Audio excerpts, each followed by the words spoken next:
So, as opposed to most all of the presentations you will see at this conference, this one is not nearly as polished or prepared and probably won't make a lot of sense. So, just apologizing ahead of time.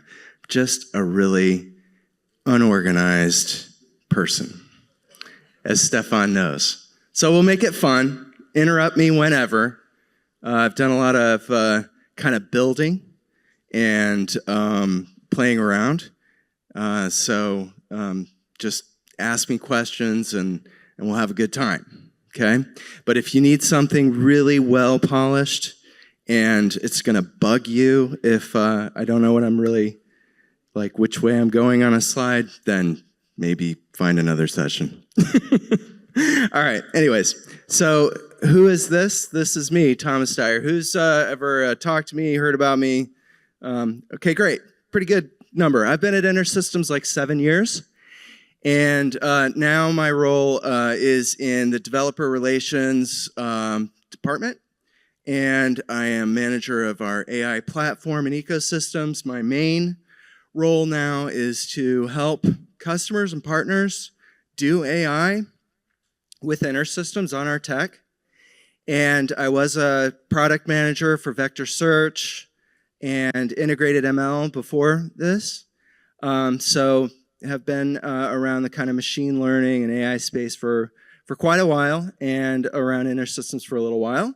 So happy to talk to anyone about their projects and how they can kind of make life better with AI, which is not necessarily a foregone conclusion.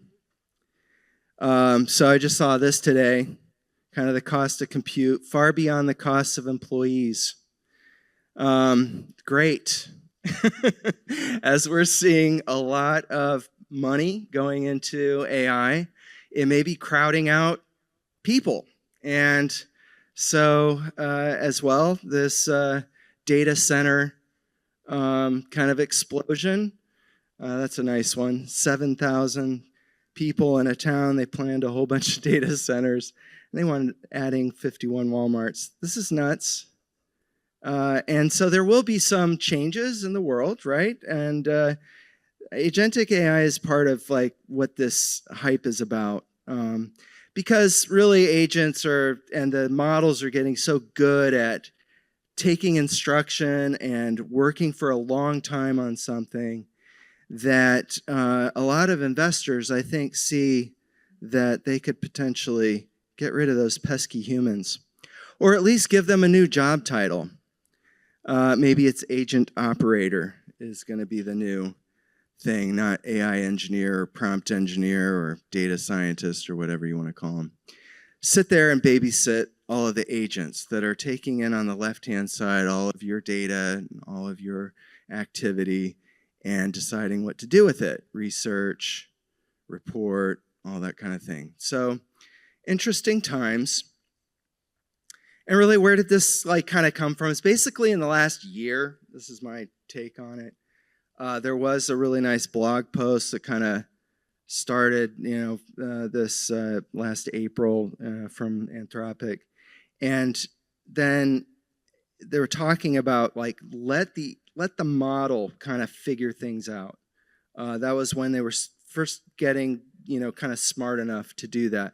Before then, the models would take like some memory, like you give it some memory of what it had done before and say, this is what worked in the past.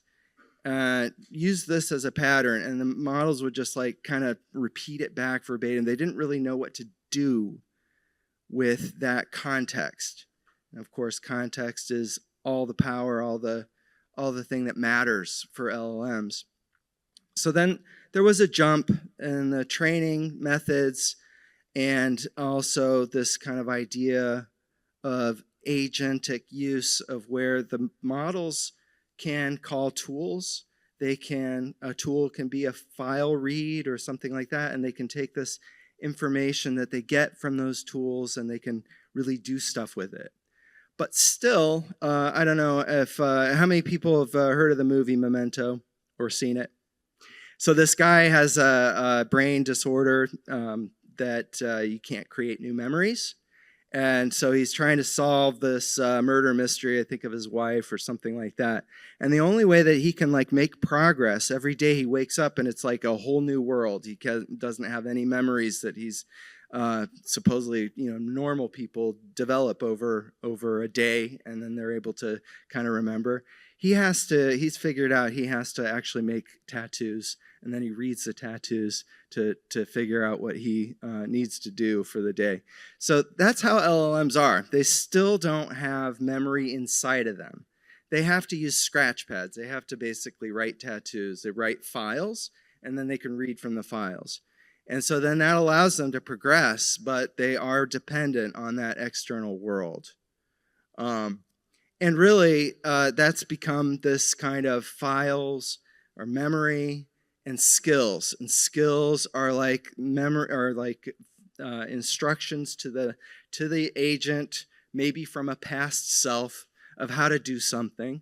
And they can be collected over time. And that's really like what humans, intelligence, and cultural evolution really is all about.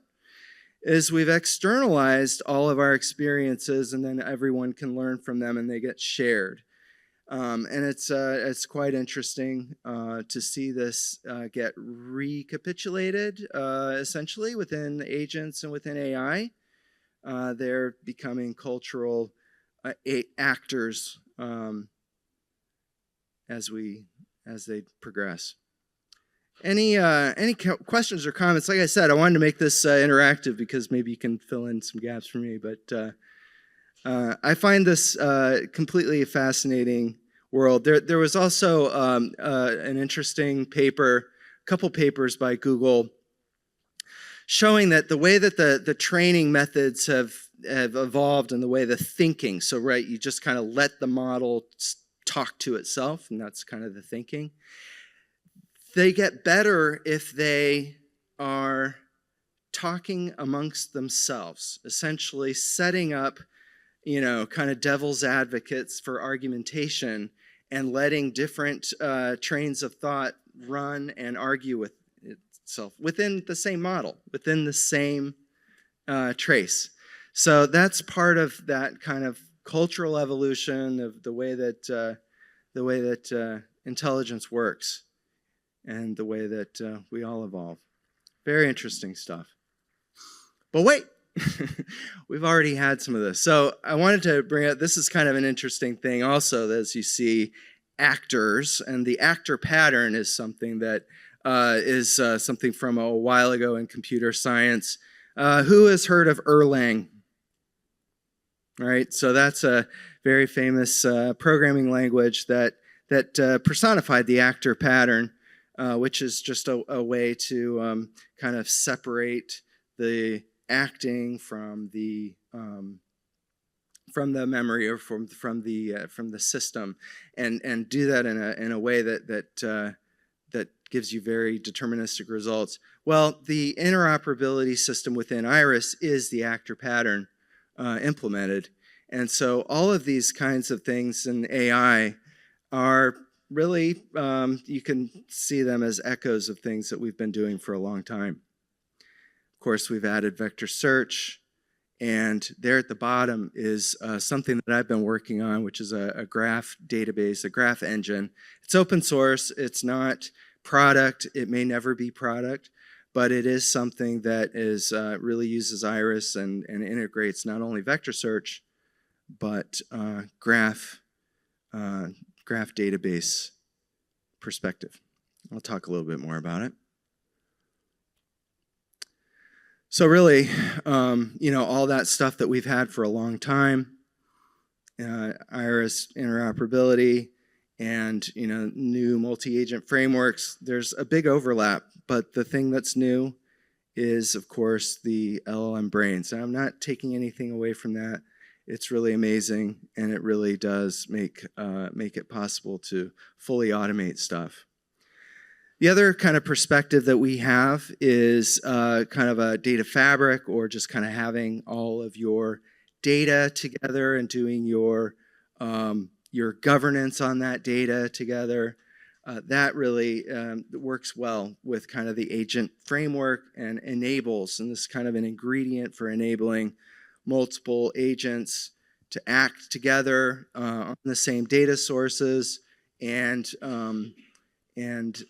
collect that information, build on that information, create memories, and create new data, and then feed that loop and keep going around and around. And we're going to be, as an InterSystem, we're building more and more capabilities for agentic AI on our existing kind of data platform. And to that, we have now an AI hub. Who here has heard of the AI hub? Okay, quite a few. It is in early access program now. Benjamin DeBow is the product manager. It's really an open EAP now. There's actually a GitHub repository with a lot of documentation on that. And really, it's all about kind of enabling Iris to act within these agent environments, act as an agent environment as part of the agent environment. So on the right-hand side, it's kind of like an AI SDK that allows you to easily set up connections to LLMs and other systems like MCP servers. So MCP stands for Model Context Protocol, and it's really just a USB plug for all agent tools. Instead of every agent and every tool having like a point-to-point connection, it's a standard so that you can just plug into an MCP server that acts as a central hub and gives access to tools. And so in the middle, of course, you're going to be able to, within Iris, make tools to do some retrieval augmented generation or some custom agents with ObjectScript or even Python now, other languages. On the right-hand side, there's also an MCP server. So Iris will act as an MCP server. It's actually a little sidecar that sits outside of Iris at this point and connects to Iris, allows you to inspect or turn any ObjectScript class or function into a tool. So then any agent that comes from either your Claude desktop user, and you just can use those tools and expose, as a developer, expose any functionality that you have in Iris as an MCP tool and allow it to partake in all of the cool, fun stuff that all the cool kids are doing. So you can imagine within Iris just all of these capabilities becoming agents. And you'd have multiple agents. Any questions on that? Anything? Come on. Nothing? Yes, please.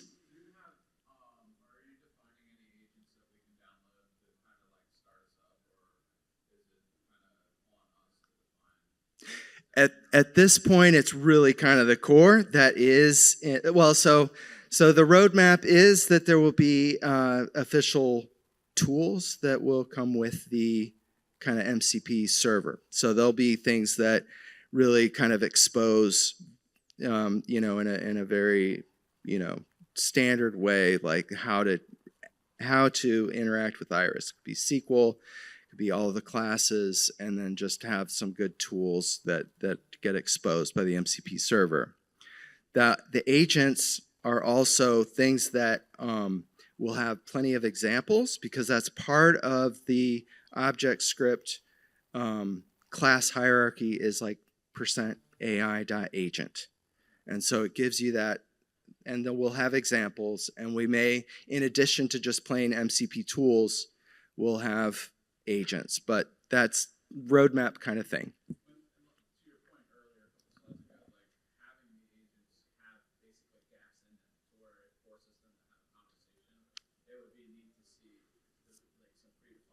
Yeah.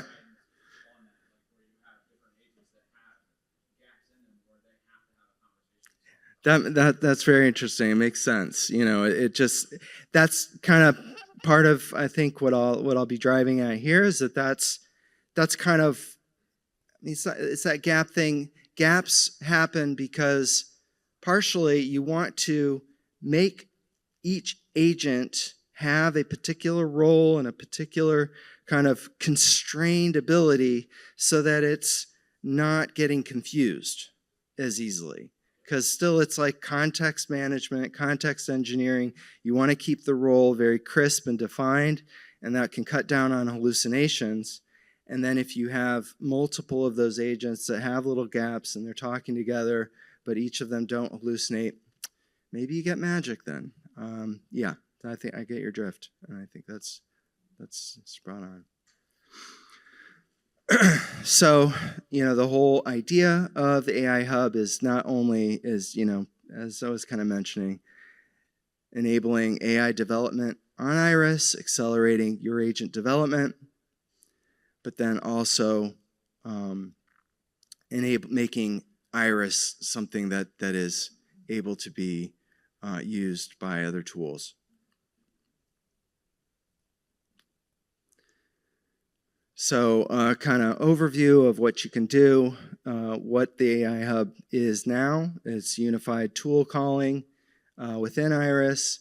ObjectScript, Python, or even Rust is underneath, but of course within the EAP we're really focusing on ObjectScript. Eventually we'll kind of broaden that out.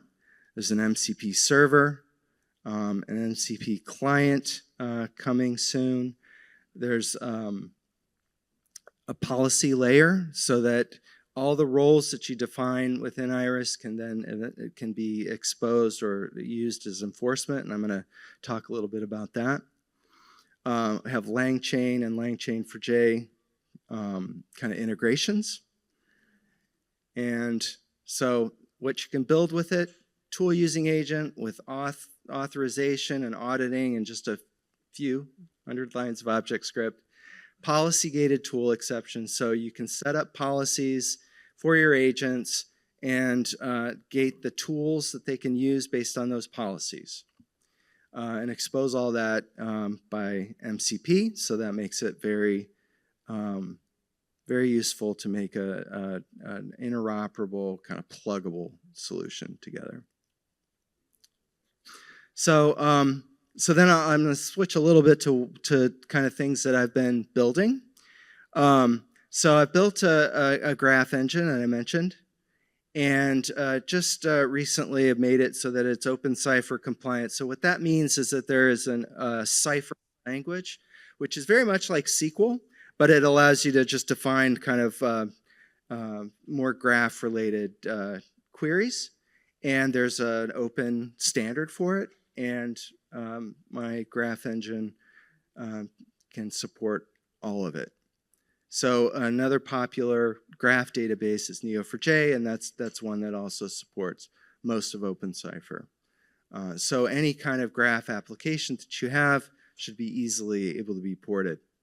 It's very fast. It can also integrates our vector search as part of the graph engine, which makes it very good for agent things. You often have memories or complicated structures that you want to store with agents or have agents walk over graphs of memories and things like that.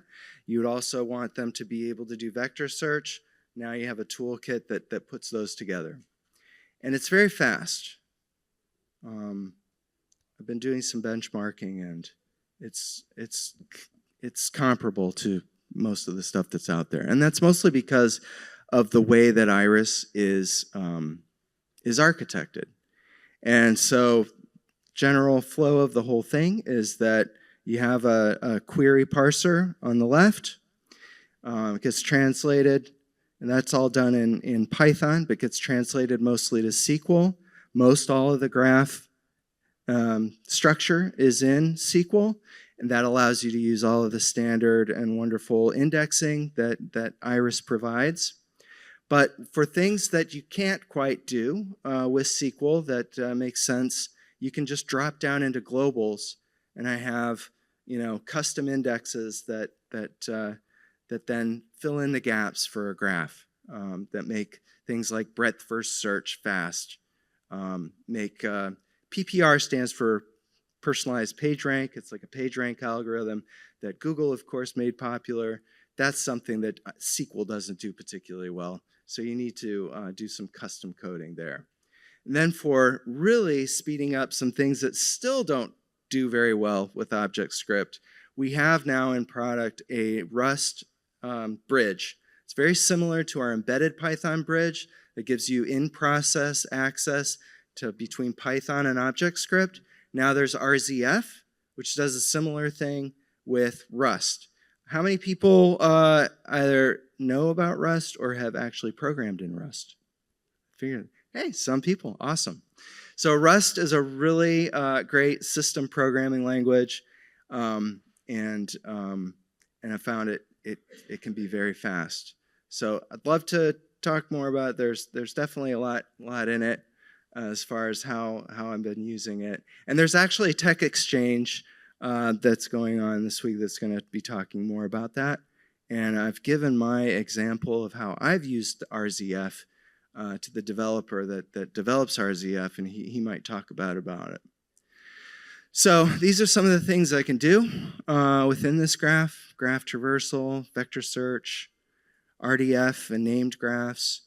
I've built kind of the ability to do security and observability. I'm going to talk a little bit about that. I think there's a big benefit, or there's a big possibility for using graph with agents.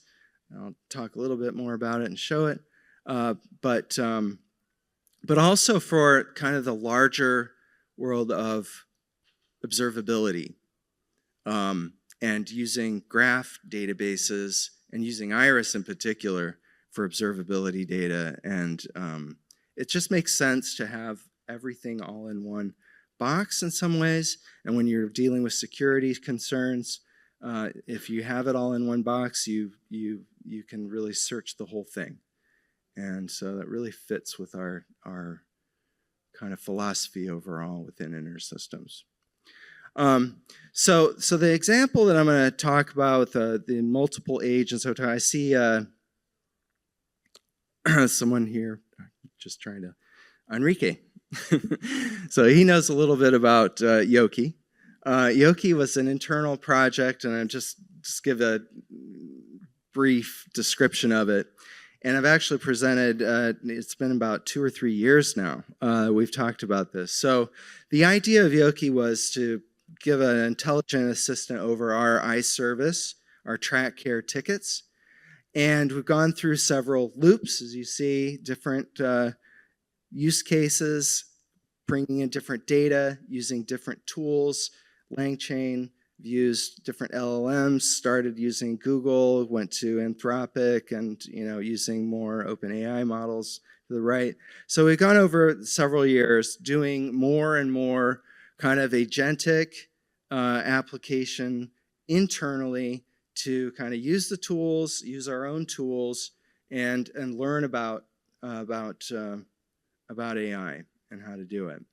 And so as we've developed this, now this gets to where I'm like, okay, didn't quite get a good presentation together, but kind of going back to that idea about doing your security and your observability all in one box. We're also have been exploring this idea within the Yoki project to provide a security overlay on what the agents are doing. Each agent having some role, having things that it can and cannot do, and then that makes it a really nice system together.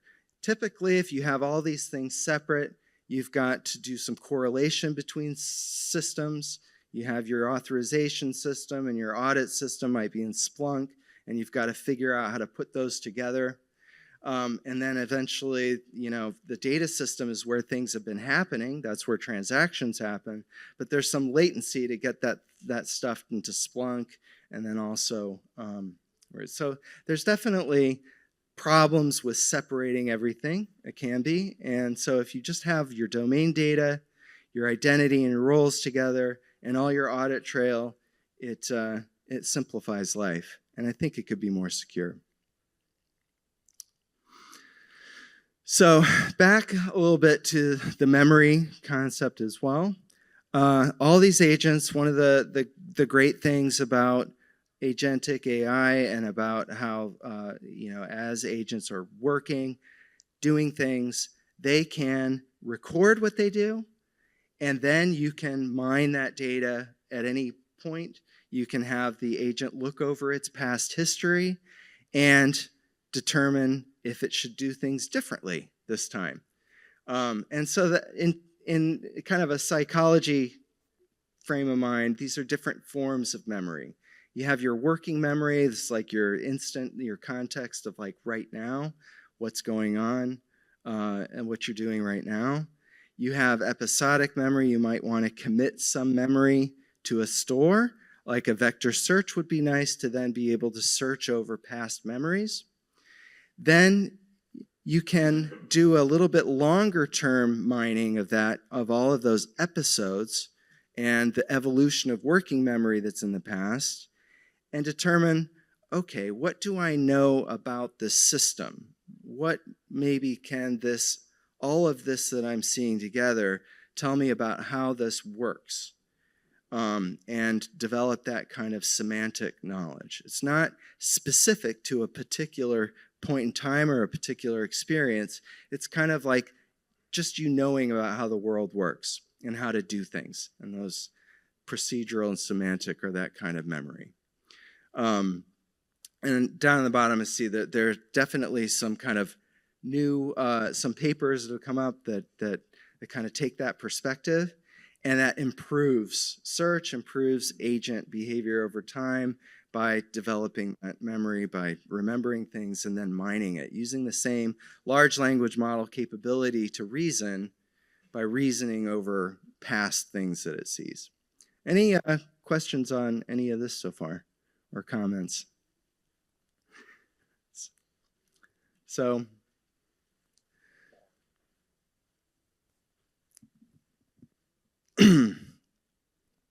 so one of the ways that kind of gets applied then to the Yoki project is that if you have agents that are helping our support advisors, which is one of the use cases that we were thinking about, you can have agents remember particular interactions with particular advisors, what they're doing, what their particular problems are, the customers that they're interacting with. That's going to be slightly different. We have such a wide range of customers and problems that go with them, because you might have a customer that has 20 hospitals, or you have a customer that just has one track care installation.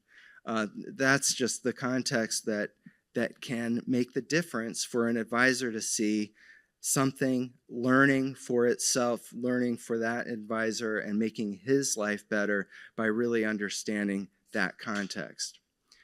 Then across advisors, you can have, oftentimes you need to hand off different shifts, and you want a consistent kind of view, and you also can then develop memories and capabilities in that way. And then the agent itself, if you have multiple agents running, and they each have their own particular role and their particular memories, they might work on different customer sites, so to speak, or you can separate those. It depends. You have a lot of options there. But then it can evolve and get better at things that it does by looking specifically at it. So all of these kind of memory perspectives are really important. And it's just a kind of a magical thing of being able to make AI do better by using its own capabilities. So what I had worked on is kind of putting a bunch of different agents in a role, in different roles, and you'd have like maybe this question, you're coming at the top, find me laboratory error tickets, and walk the graph or look over my graph and find the top result, find top related tickets, and make sure you don't use any PHI. Actually, this is kind of system prompt that comes in. So one of the things that's interesting within track care is that you need to be careful that there's no PHI in a ticket. oftentimes it can happen. It's not supposed to be there, but patient information can be there, and so we had to take great pains to strip it out anytime that might be the case, and then only show a public LLM or even an enterprise kind of LLM that we would have very secure access to. Still would not be kosher for there to be any PHI to be sent to it. So typical run would be this thing. The AI would be thinking about it. It would decide to use the semantic ticket search and do a vector search over laboratory errors. It would get a bunch of results from that. It would then it would be thinking about doing that graph walk and looking over the graph database where a lot of different tickets were associated with each other to find related tickets.